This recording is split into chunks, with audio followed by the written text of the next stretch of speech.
आज आम्ही जमलो आहोत 2025ची शेवटची शेकोटी करण्यासाठी आणि 2025ला बाय बाय करून 2026चं स्वागत करण्यासाठी. तर हे पहा, आम्ही सगळे अशा प्रकारे शेकोटीला बसलेले आहोत. शेकोटी या वर्षी शेवटची शेकोटी. ऐका ना, बायकांचं सगळ्यात मोठं दुःख आहे लाडक्या बहिणी चांगला चेहरा निघतोय यांचा गं. काकूच्या तोंडावरती घ्या, काकूच्या तोंडावरती घ्या. काकू एकतर खूप चिकण्या दिसतात.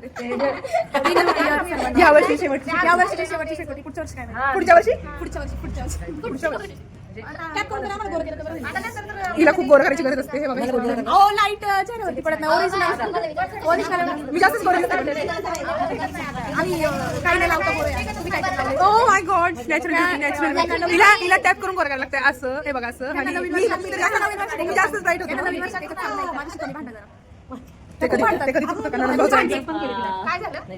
इथे आमच्या गप्पा चालल्या होत्या वर्षभरात 2025 मध्ये कुणी काय काय केलं, कुणी कुठे कुठे ट्रिपला जाऊन आलं.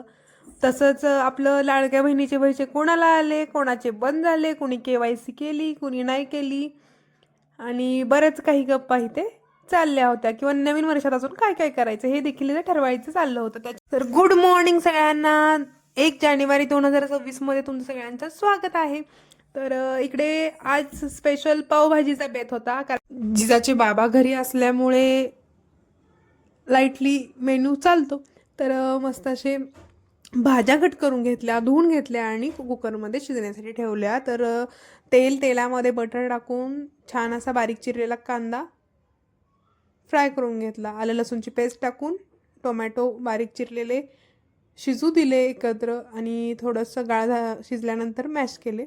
आणि इकडे पॅनमध्ये जिजासाठी फक्त मसाला आणि हळद टाकून तिखट न टाकतात थोडीशी पावभाजी बनवली. आणि इकडे आमच्यासाठी लाल तिखट आणि पावभाजी मसाला टाकून छान व्यवस्थित असा मसाला परतवून घेतला. आणि हे जे काही मी पावभाजीचं पाणी साईडला काढलं होतं कुकरमधून ते ॲड करून मिक्स करून घेतलं मस्त असं, आणि कोथिंबीर वगैरे टाकून दिली. तर इकडे बटर लावून पाव भाजून घेते गरम गरम.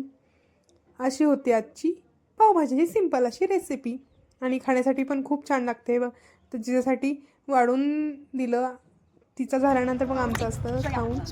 तर इकडे बघा आमचं काय चाललं आता, लगोरी, विषामृत असं आणि डबा डबा एक्सप्रेस असे गेम खेळलो आम्ही. इतकी मज्जा आली, खूप मज्जा आली. सगळ्या लेडीज होतो कॉलनीतल्या आपल्या.